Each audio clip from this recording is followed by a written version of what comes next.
ओम शांति। आज एक तारीख के मूल्य सुनेंगे। बाबा ने कहा, मीठे बच्चे, तुम बेहद के बाप से बेहद का वर्षा लेने आए हो। यहाँ हद की कोई बात नहीं। तुम बड़े उमंग से बाप को याद करो तो पुरानी दुनिया भूल जाएगी। प्रश्न, कौन सी एक बात तुम्हें बार बार अपने से घोट कर पक्की करनी चाहिए? उत्तर, हम आत्मा हैं। हम परमात्मा बाप से वर्षा ले रहे हैं। आत्मा है बच्चे, परमात्मा है बाप। अभी बच्चे और बाप का मेला है। यह बात बार बार घोट घोट कर पक्की करो। जितना आत्माभिमानी बनते जाएंगे, देह अभिमान मिट जाएगा। आज का गीत है, जो पिया के साथ है। आज का डिटेल है। बाबा ने कहा, ओम शांति। बच्चे जानते हैं कि हम बाबा के साथ बैठे हुए हैं। यह है बड़े से बड़ा बाबा, सबका बाबा है। बाबा आया हुआ है। बाप से क्या मिलता है, यह तो सवाल नहीं उठता। बाप से मिलता ही है वर्षा। यह है सबका बेहद का बाप, जिससे बेहद का सुख, बेहद की प्रॉपर्टी मिलती है। वह है हद की मिल्कियत। कोई के पास 1000 है, कोई के पास 5000 होगी, कोई के पास 10, 20, 50 करोड़ अरब होंगे। अब वह तो सब है लौकिक बाबाएं और हद के बच्चे। यहाँ तुम बच्चे समझते हो हम बेहद के बाप पास आए हैं बेहद की प्रॉपर्टी लेने। दिल में आस तो रहती है ना, सिवाय स्कूल के और सत्संग आदि में कोई आस नहीं रहती। कहेंगे शांति मिले, वह तो मिल नहीं सकती।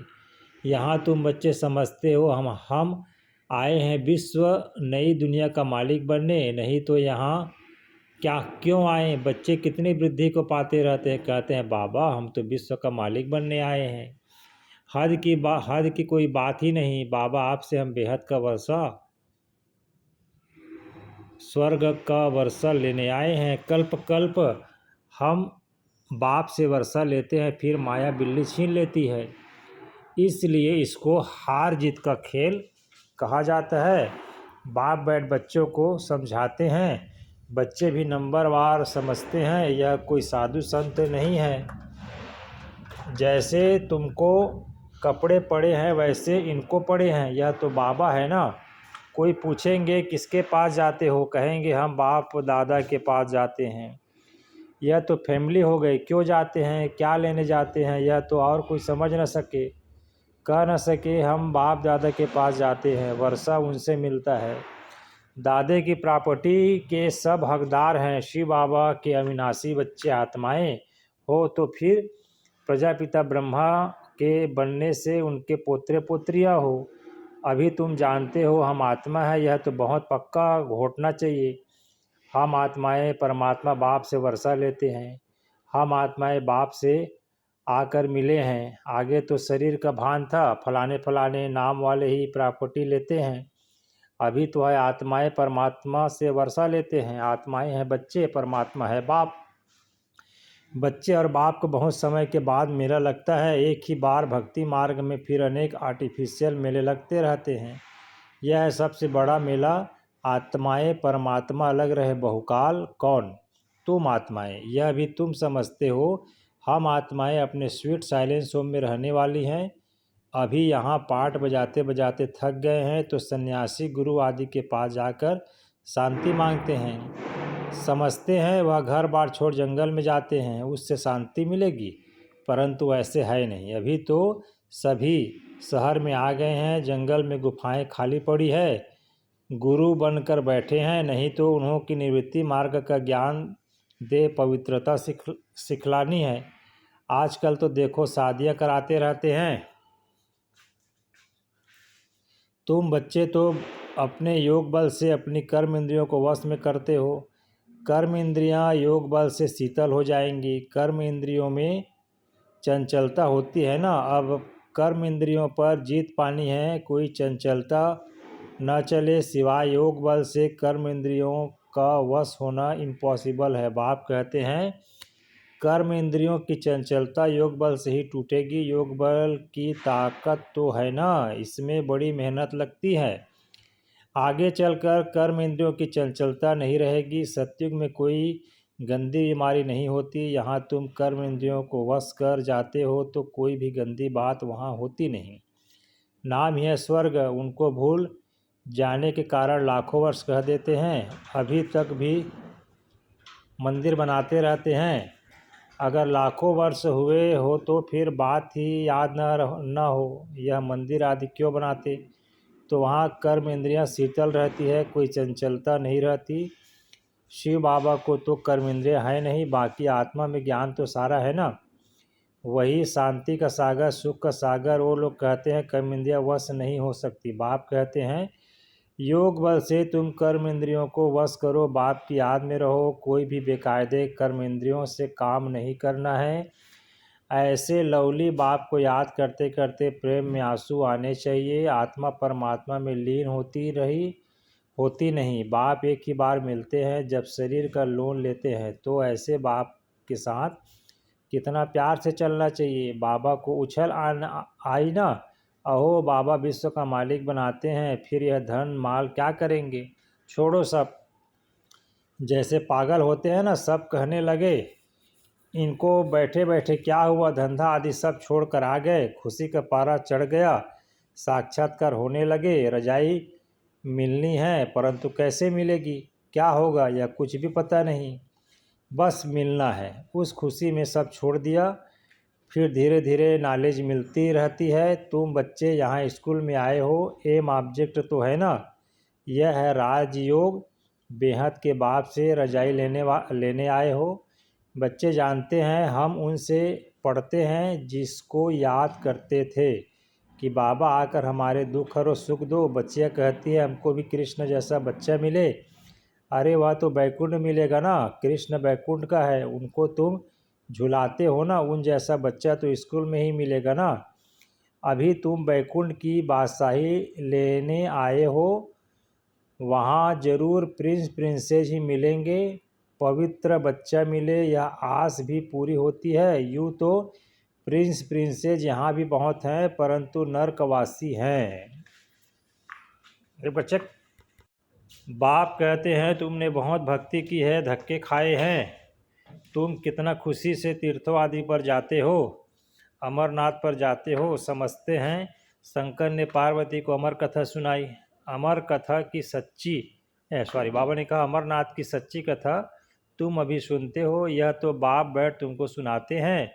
तुम आए हो बाप के पास, जानते हो यह भाग्यशाली रथ है, इसने यह लोन पर लिया है। हम शिव बाबा के पास जाते हैं, उनकी ही श्रीमत पर चलेंगे। कुछ भी पूछना हो तो बाबा से पूछ सकते हो। कहते हैं बाबा हम तो बोल नहीं सकते, या तो तुम पुरुषार्थ करो, इसमें बाबा क्या कर सकते हैं।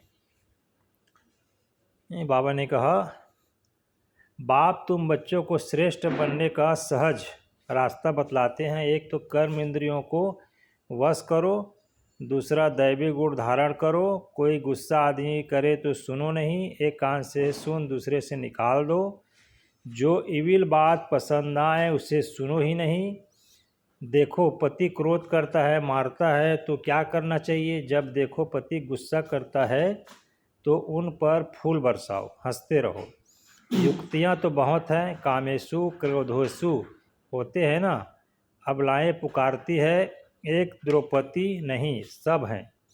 अब बाप आए हैं नग्न होने से बचाने। बाप कहते हैं इस मृत्यु लोक में यह तुम्हारा अंतिम जन्म है। तुम बच्चों को शांति धाम ले जाने आया हूँ। वहाँ पतित आत्मा तो जा न सके, इसलिए मैं आकर सबको पावन बनाता हूँ। जिसको जो पाठ मिला हुआ है वह पूरा कर, अब सबको वापस जाना है। साढ़े झाड़ का राज बुद्धि में है, बाकी झाड़ के पत्ते थोड़ी कोई गिनती कर सकते हैं। तो बाप भी मूल बात समझाते हैं, बीज और झाड़, बाकी मनुष्य तो ढेर हैं, एक एक के अंदर को थोड़ी बैठ जानेंगे। मनुष्य समझते हैं भगवान तो अंतर्यामी है, हर एक के अंदर की बात को जानते हैं। यह सब है अंधश्रद्धा। बाप कहते हैं तुम हमको बुलाते हो कि आकर हमको पति से पावन बनाओ, राजयोग सिखाओ। अभी तुम राजयोग सीख रहे हो। बाप कहते हैं मुझे याद करो। बाप यह मत देते हैं ना, बाप की श्रीमत और गत सबसे न्यारी है। यह मत यानी राय, जिससे हमारी सद्गति होती है। वही एक बाप हमारी सद्गति करने वाला है, दूसरा न कोई। इस समय ही बुलाते हैं, सतयुग में तो बुलाते नहीं हैं। अभी ही कहते हैं सर्व का सद्गति दाता एक राम। जब माला फेरते हैं तो फेरते फेरते जब फूल आता है तो उनको राम का आँखों पर लगाते हैं। जपना है ना, एक फूल को बाकी है उनकी पवित्र रचना। माला को तुम अच्छी रीति जान गए हो, जो बाप के साथ सर्विस करते हैं उनकी यह माला है। शिव बाबा को रास्ता नहीं कहेंगे, रास्ता कहेंगे तो प्रश्न उठेगा कि कब रचना की। प्रजापिता ब्रह्मा भी संगम पर ही ब्राह्मणों को रचते हैं ना। शिव बाबा की रचना तो अनादि है ही, सिर्फ पतित से पावन बनाने के लिए बाप आए हैं। अभी तो पुरानी सृष्टि, नई में रहते हैं देवताएं। अब शूद्रों को देवता कौन बनाए। अभी तुम फिर से बनते हो, जानते हो बाबा हमको शूद्र से ब्राह्मण, ब्राह्मण से देवता बनाते हैं। अभी तुम ब्राह्मण बने हो देवता बनने के लिए। मनुष्य सृष्टि रचने वाला हो गया ब्रह्मा, जो मनुष्य सृष्टि का हेड है। बाकी आत्माओं का अविनाशी बाप शिव तो है ही।